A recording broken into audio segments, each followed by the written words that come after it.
sampah plastik ternyata juga mengancam lingkungan serta makhluk hidup di sekitarnya. Masih banyak produksi sampah plastik di Indonesia menjadi persoalan yang serius. Ancaman bahaya sampah plastik bahkan membuat sejumlah biota laut. Nah, untuk itu sejumlah komunitas peduli lingkungan hari ini menggelar Pawai Bebas Plastik 2019.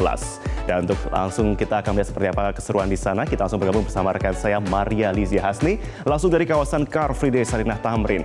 Maria, selamat pagi. Silakan kami diundang untuk melihat seperti apa keseruan di sana.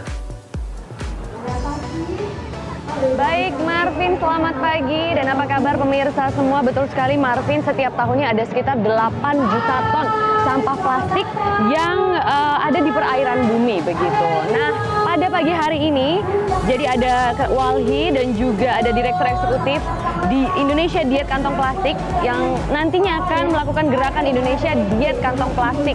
Nah, gerakan ini dilakukan di arena Car Free Day, tepatnya di sekitar Bundaran HI sampai Monas, Marvin. Dan langsung saja untuk berbincang mengenai apa sih sebenarnya gerakan Indonesia Diet Kantong Plastik ini, saya sudah bersama dengan salah satu narasumber kita pada pagi hari ini, yakni ada Tubagus S. Ahmadi yang merupakan Direktur Walhi Jakarta. Sebenarnya juga tadi kita ada dari Mbak Firza ya, yang merupakan Direktur Eksekutif Indonesia Diet Kantong Plastik, tapi sudah langsung ikut gerakan. Ya udah nggak apa-apa kalau gitu, kita bincang-bincang sama Mas Ahmadi. Bagus.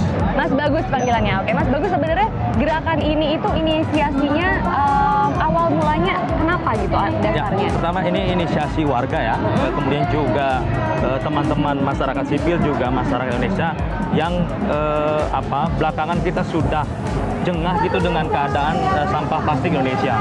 Kita tahu bahwa sampah plastik ya itu menyebar di mana-mana dan mencemari lingkungan kita, di laut kita, kemudian di sungai dan di berbagai macam ekosistem penting. Dan kemudian kita ingin mengatakan sebenarnya bahwa hari ini kita mendesak, hari ini kita komitmen untuk tidak lagi ingin menggunakan kantong dan kemasan plastik. Dan kita juga pengen pemerintah itu mendengar kita dan melihat kita bahwa kita siap kok untuk warga Indonesia siap untuk tidak menggunakan plastik atau kemasan sekali pakai.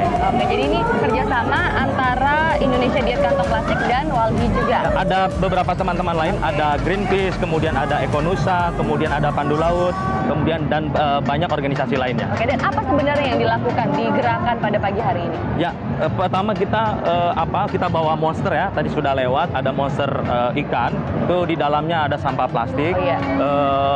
Sebenarnya monster itu bisa yang kita lewat tadi itu bisa menampung sampah seberat 500 kg. Kita bisa bayangkan ada ribuan monster seperti itu di Jakarta yang kita analogikan sampah plastik di Jakarta. Dan kalau dari data Walhi sendiri, apakah betul Indonesia ini masih menjadi penyebab dari beredarnya sampah plastik kedua terbesar di dunia? Ya, kita dua terbesar ya, termasuk juga di Jakarta.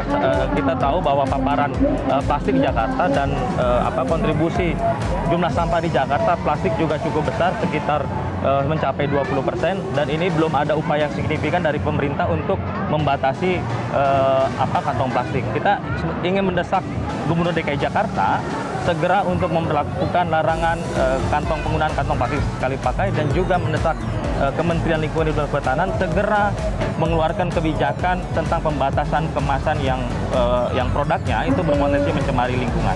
Oke, nah sebenarnya apa sih yang bisa dilakukan kalau dari kita masyarakat sipil biasa begitu ya?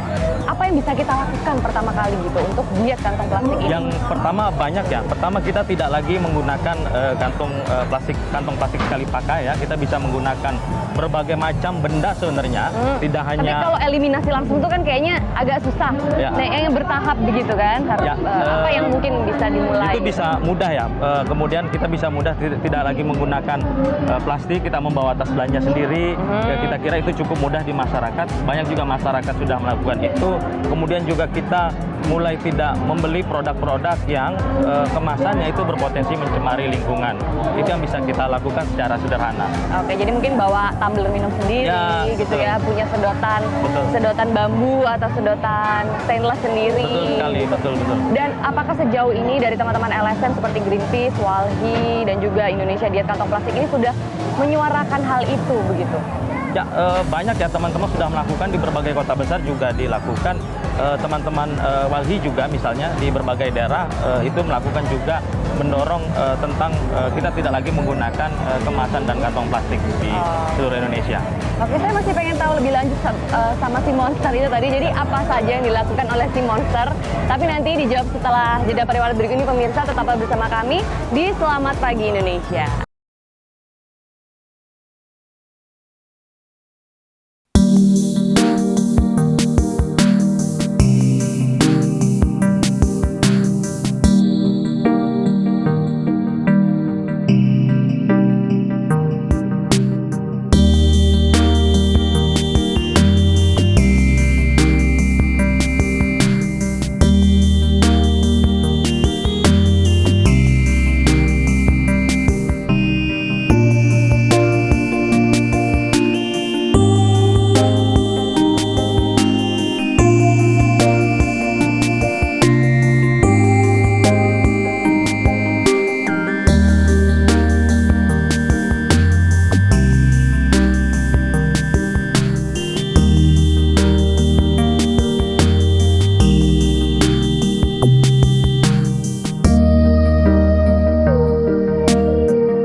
Ya, masih dari Arena Car Free Day Jakarta, ada gerakan Indonesia Diet Kantong Plastik di sini, dan juga saya masih bersama Mas Bagus dari Walhi.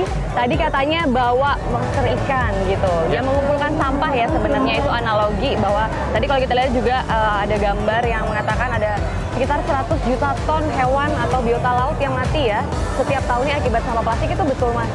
Nah, sebenarnya kayak begini, kita plastik monster ikan ini sebenarnya menggambarkan ya, kita sudah banyak kejadian makhluk hidup di laut kita itu mati akibat penyu, paus dan lain-lain. Belum lama ini bulan November di Wakatobi di Pulau Seribu kita sering mendengar penyu kita mati menelan plastik ya dan limbah dan sebagainya, dan ini seharusnya sudah menjadi peringatan besar, peringatan keras bagi kita bahwa kita ini sedang mengalami darurat plastik dan ini harus dihentikan segera.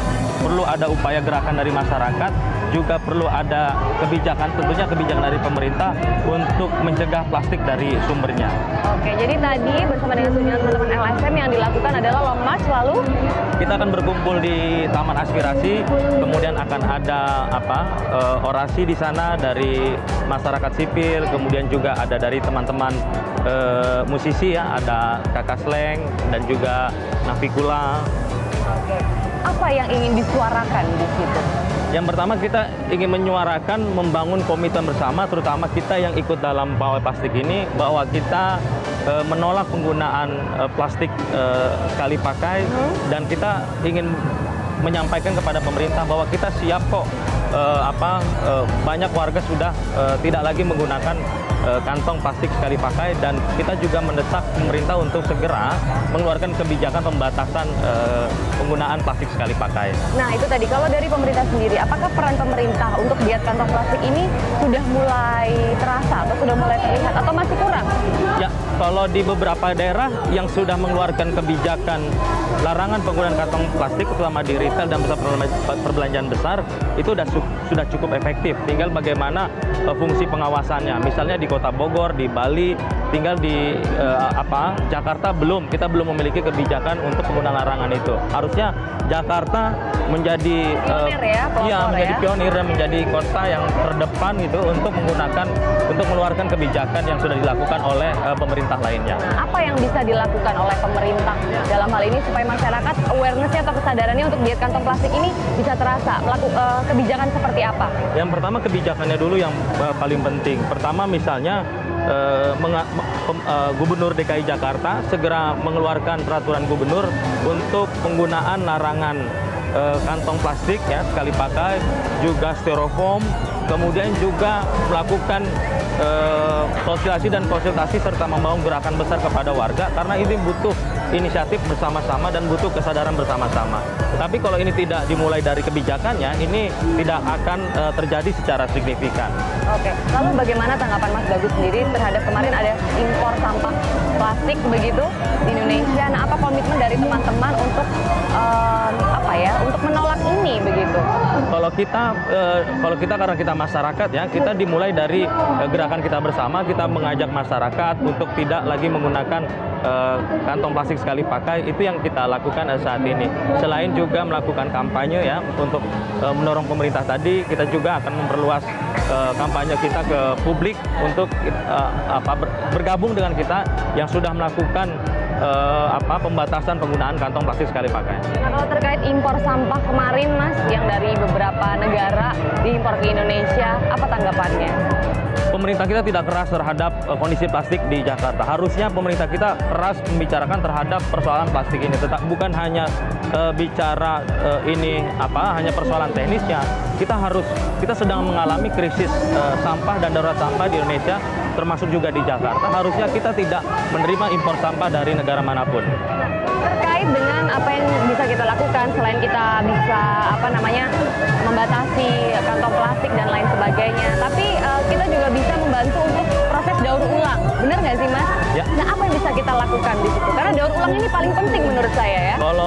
Kalau peraturannya sudah ada ya, misalnya di masyarakat sampah kan banyak karakternya, ada organik, kemudian ada non organik. Yang organik ini bisa kita daur ulang menjadi composting dan berbagai jenis lainnya. Yang sampah ini bisa misalnya kita dengan prinsip-prinsip 3R ya, menggunakan kembali, kemudian mendaur ulang, kemudian juga tetapi kita menambahkan 4R. Yang keempatnya ini adalah menolak. Kita bukan hanya mendaur ulang, tapi hal yang terlebih dahulu untuk kita lakukan adalah menolaknya dulu. Kalau memang menolaknya dulu itu menjadi penting. Karena juga pembagian sampah di Indonesia, misalnya kalau sampah yang bisa didaur ulang, sampah plastik itu pembagian tempat sampahnya itu juga masih belum banyak, tidak seperti di negara-negara lain ya. Jadi sebenarnya begini, kalau di DKI Jakarta ya ada peraturan daerahnya, jika masyarakatnya tidak mampu membangun fasilitas itu, pemerintah itu wajib dia memberikan fasilitas tersebut. Memang kesadaran membangun fasilitas pemilihan itu menjadi sangat penting. Tetapi ada persoalan di Jakarta khususnya, kita masih melakukan pola-pola yang sangat buruk, kumpul, angkut, buang. Ada masyarakat sudah melakukan pemilahan, tapi dikumpulkan dalam satu transportasi yang disatukan kembali. Sebagai penutup Mas, kalau Mas Bagus sendiri melihat kan Indonesia ini bisa dibilang agak telat ya untuk menyadari diet kantong plastik ini. Di sejumlah negara-negara lain sudah dimulai sejak lama.